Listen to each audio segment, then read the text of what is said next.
Welcome to Human Nutrition Assessment 3 Case Study in Nutrition.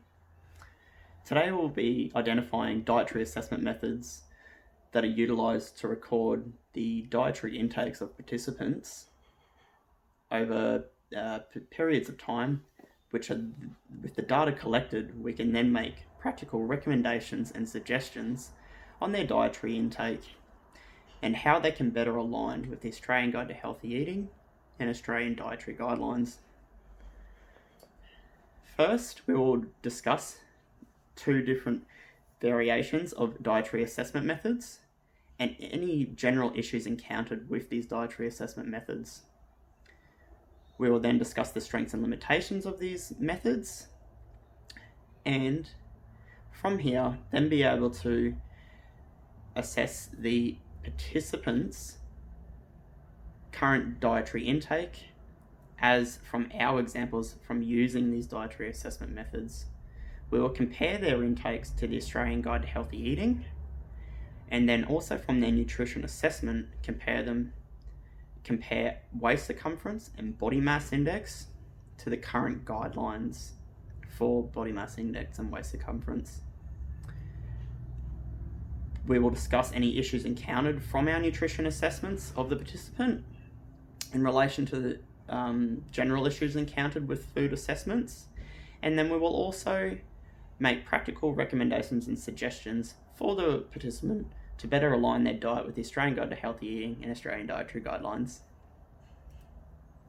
Our case study participant is a 26-year-old female, is a mother to 3 children and current full-time university midwifery student.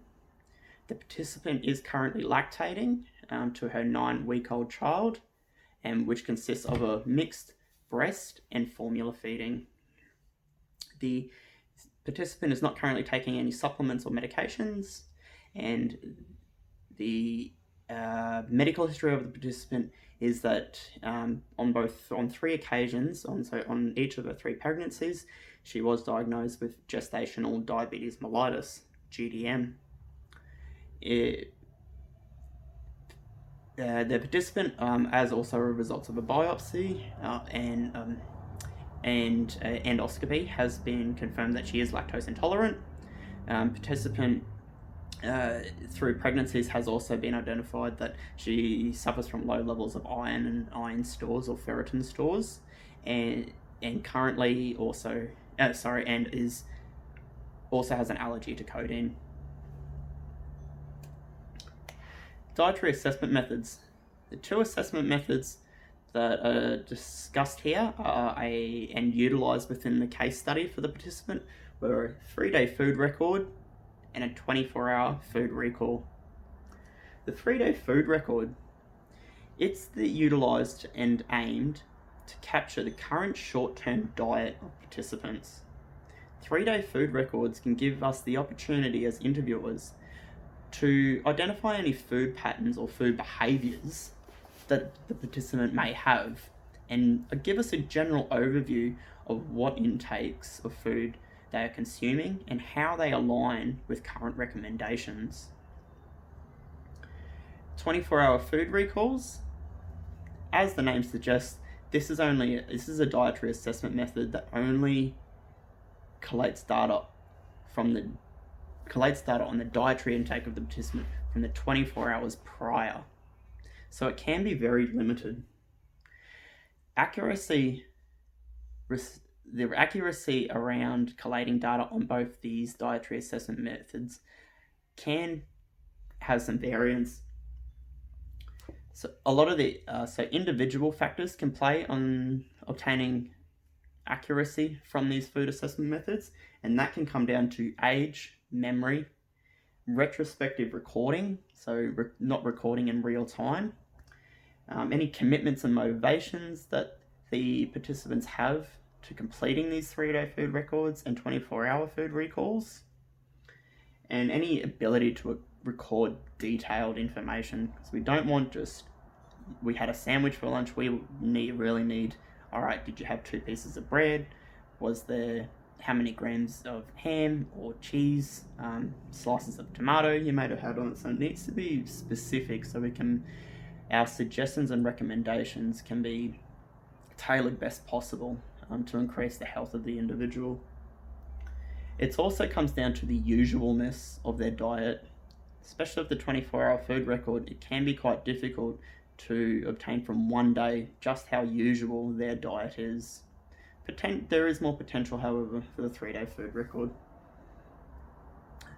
Other factors that can come into play with accuracy can come down to the participant and their current level of food security, being that how available, accessible, and affordable food is for them at that time. Seasonality will also come into play, dependent upon the participant's location, so what foods are available at that time that the records are being taken. One thought on reporting bias. Reporting bias is bias that comes from the participants throughout these assessments that where the participant may over-report healthy foods but under-report unhealthy foods. There is a known potential for that within these assessment methods. But this one study that I did find was that even in controlled conditions, there was insufficient consistency for participants that over-reported healthy foods and under-reported unhealthy foods.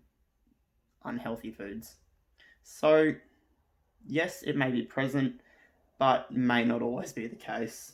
There needs to be more investigations made into particular foods that are either over-reported or under-reported. Strengths with the 3-day food records is that they may enforce dietary change as a behaviour modification tool.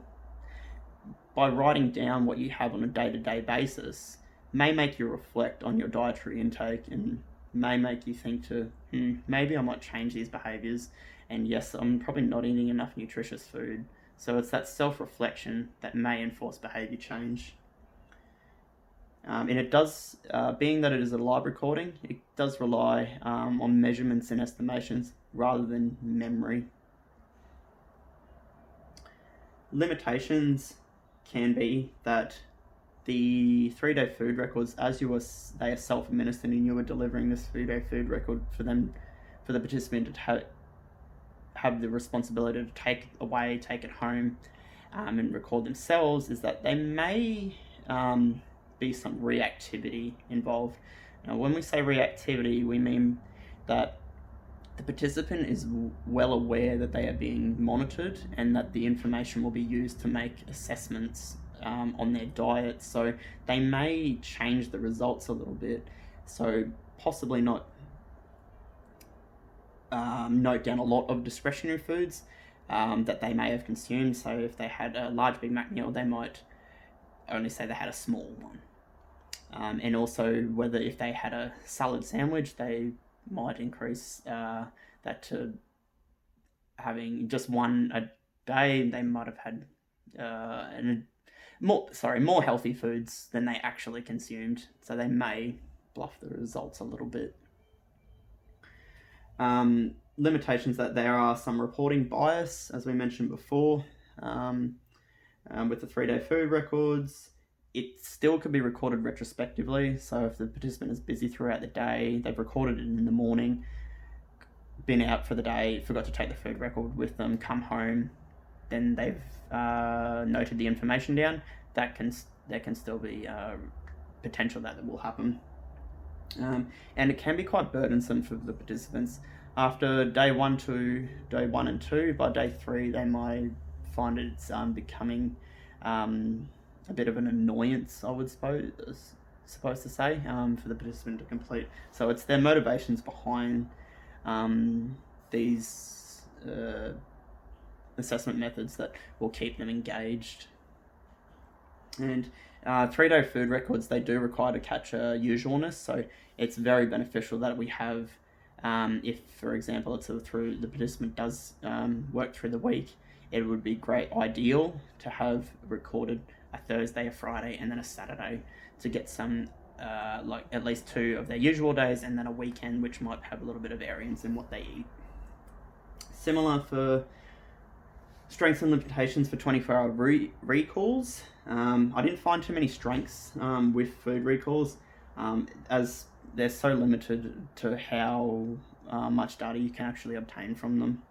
It's 1 day is not very significant. Anyone can have anything can happen in 1 day for a person. Their usualness just may not. It may be very out of routine for them. They may have a celebration on. They may not be feeling well. So it can be a lot of limited strength. I would suggest that a 3-day food record would be a lot more beneficial than a 24-hour food recall. Limitations, similar to the reporting bias of the 3-day food record, may not want to advise of the discretionary foods being eaten and maybe over-report healthy foods. And with 24-hour food recalls, another limitation is that it relies on specific memory and not specific and generic memory, but more so specific memory. So when we say specific memory, we mean, as we mentioned before, when you're noting down with your 3-day food record, you might have a ham sandwich, but we don't want to know you just had a ham sandwich. We need to know what bread you had, how much of each ingredient you had within that sandwich. Relying purely on memory to do that is a lot more difficult, and then your estimations can affect your accuracy. So, for the participant that completed the 3-day food record and the 24-hour recall after having a nutrition assessment we then compared their intakes to the current Australian Guide to Healthy Eating and the recommendations advised by the Australian Guide to Healthy Eating. To note, as we mentioned before, that the participant is lactating, so there is an increase in vegetables and grains compared to a woman that isn't lactating.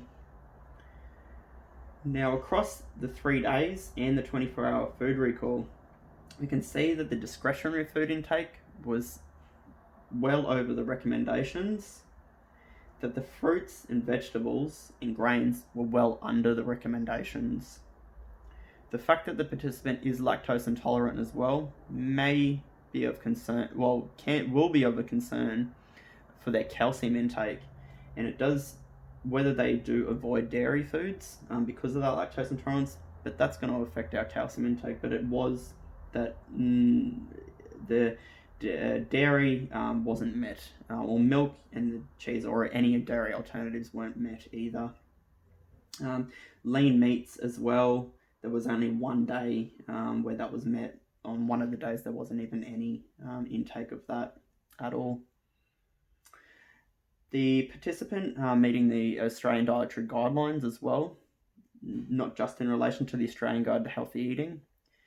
Firstly, that the participant eats just enough for their needs.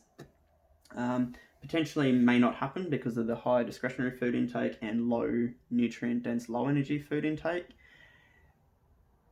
Eating a wide variety of foods from all food groups needs improving, as we can see from our records.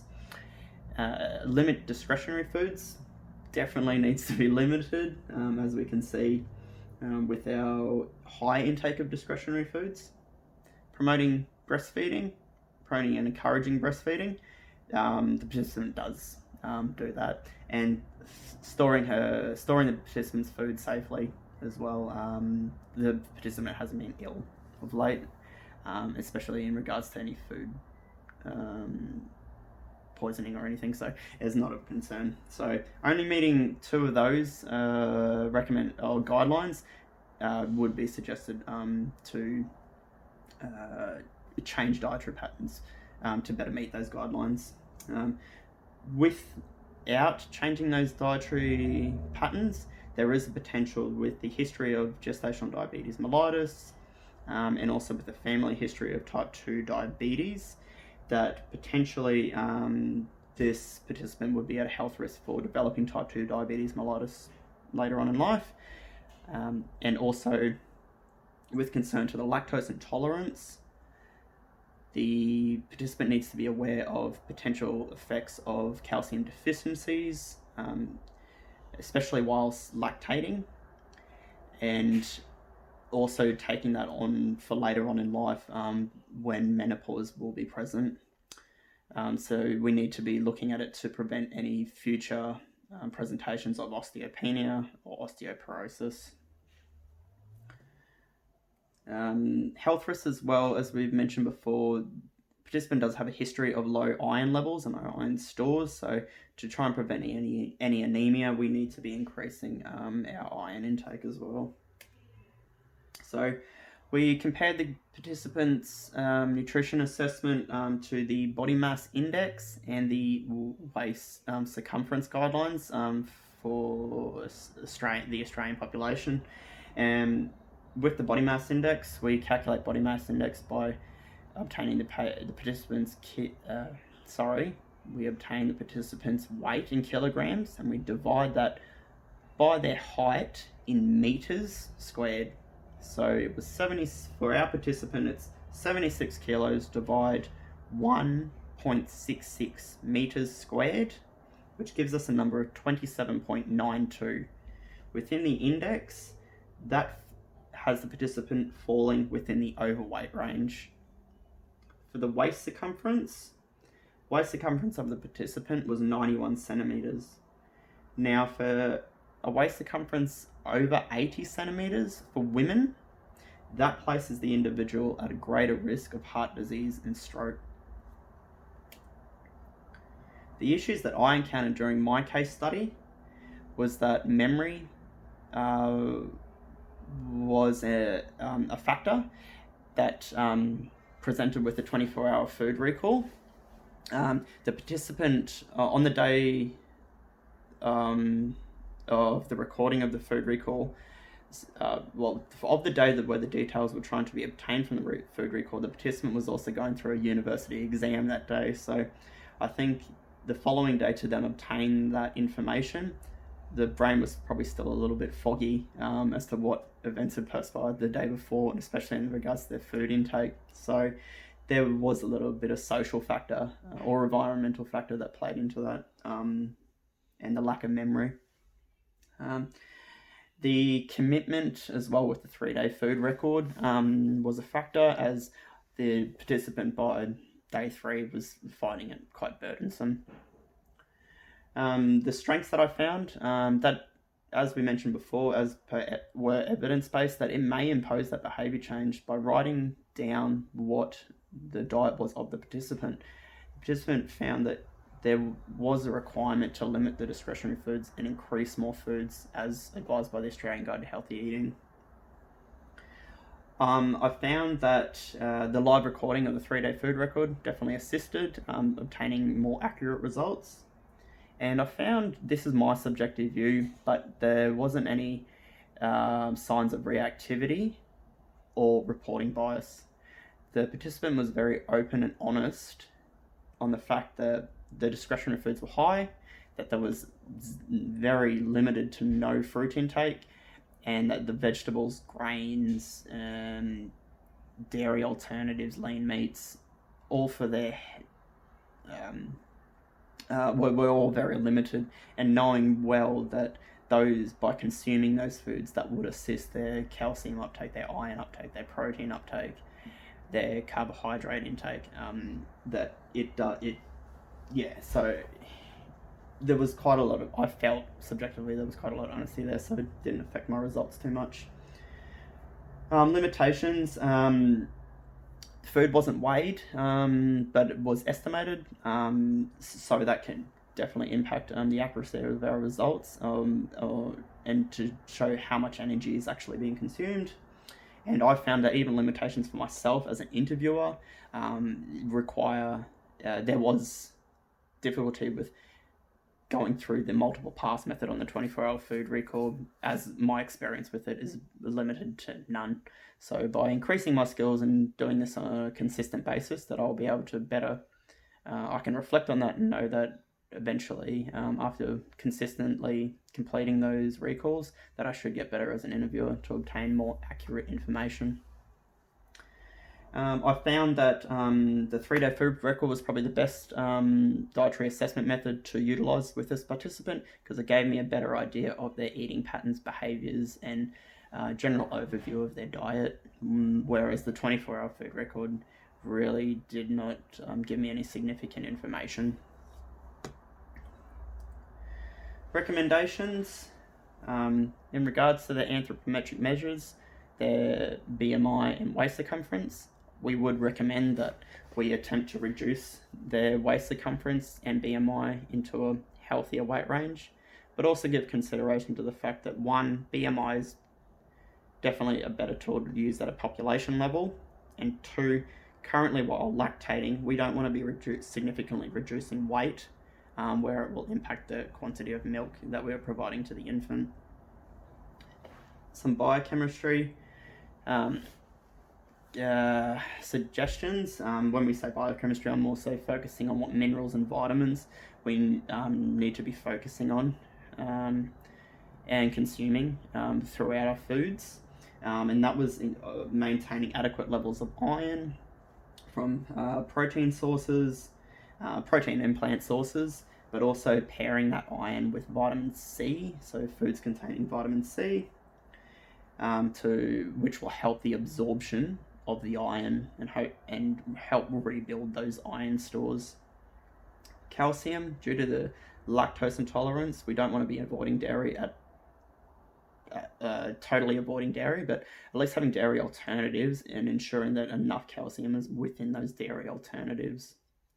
To support the uptake of calcium, also promoting time in the sun for vitamin D synthesis, and to have the active vitamin D within the system to support calcium uptake. We don't want to be losing a lot of the bone material or calcium out of the bone material, which is being utilized for lactation, and so we need to making sure that those stores are kept up, and that in the long term our bone density, the participant's bone density is kept adequate, and we are not facing potential risk factors for osteopenia and osteoporosis later on in life, which is evidence in especially menopausal women later on in life. Vitamin A would also be recommended for reproduction and growth. Folate for infant health and critical for growth. Also the fact that the participant is still of potential that she may have another child down the track, to adequately keep up those folate intakes so that there's no issues encountered with neural tube defects if another pregnancy was to present. And to support folate uptake and to activate the folate, we require vitamin B12, so ensuring that foods are consumed that are containing vitamin B12 as well. With that, I have got a table there with different macro and micronutrients, and comparison between a lactating woman and a non-lactating woman, what recommendations, daily recommendations are required, and then also food sources of those macro and micronutrients that would be best for the participant, considering their own taste preferences. Coming down to any clinicals, so that's why we're looking back at the gestational diabetes mellitus and looking at prevention of type 2 diabetes mellitus. I would be recommending a low GI intake of carbohydrates that are low glycemic index, that's low GI, instead of high glycemic index or high GI carbohydrates. And when we say low GI, they are carbohydrates that we consume that will give us a gradual release of glucose into our bloodstream, whereas a high glycemic index carbohydrate will give us a big spike and then a big drop. So we don't want to be doing that. So low glycemic index foods, and also to increase fiber intake to that 30 grams per day, to ensure to also help with that glucose, slowing the glucose absorption. The adequate glucose will also assist with ensuring that we are supporting the infant with enough lactose in the breast milk as well.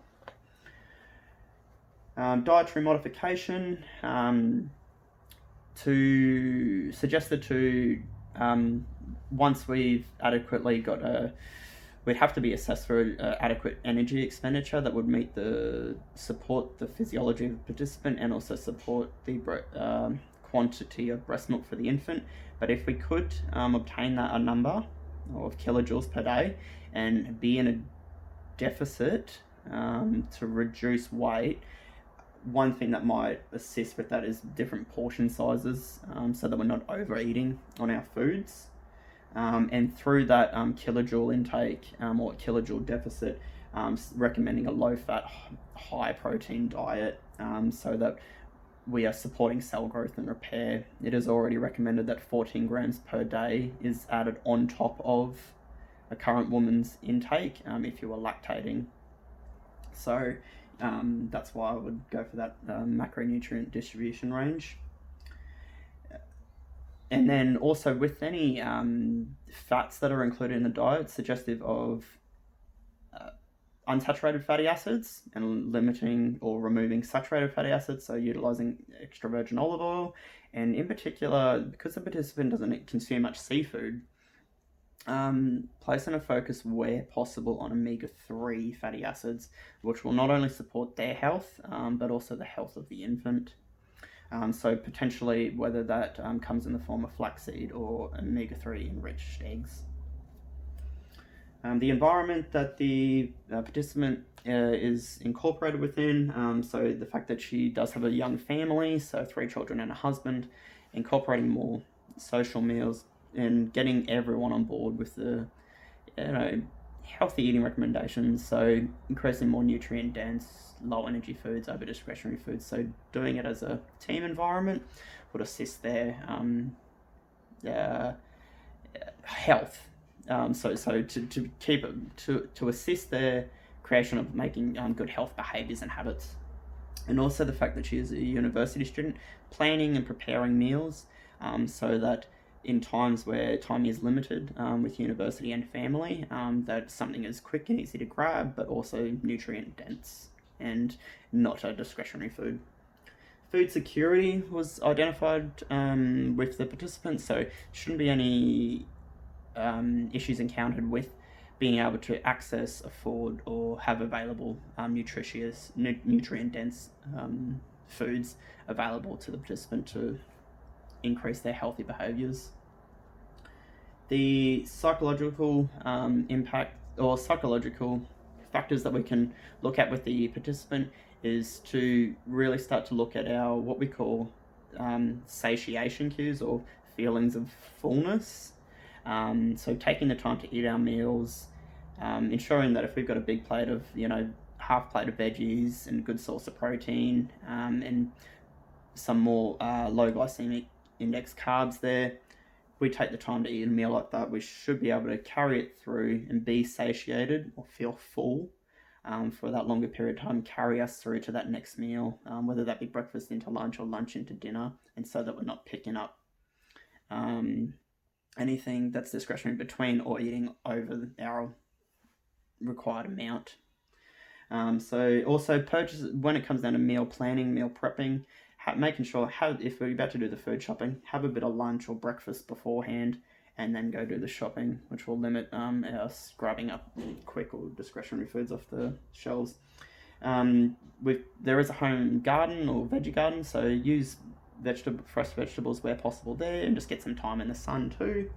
Eating without distractions, so no TV or phones. Spending time with the family where possible, all sitting around the table together, and encouraging those healthy behaviours, and then just taking it all one step at a time. A lot of information overload, but just taking the notes and gradually working through them. It's not an overnight thing that it happens, so it's a long period of time.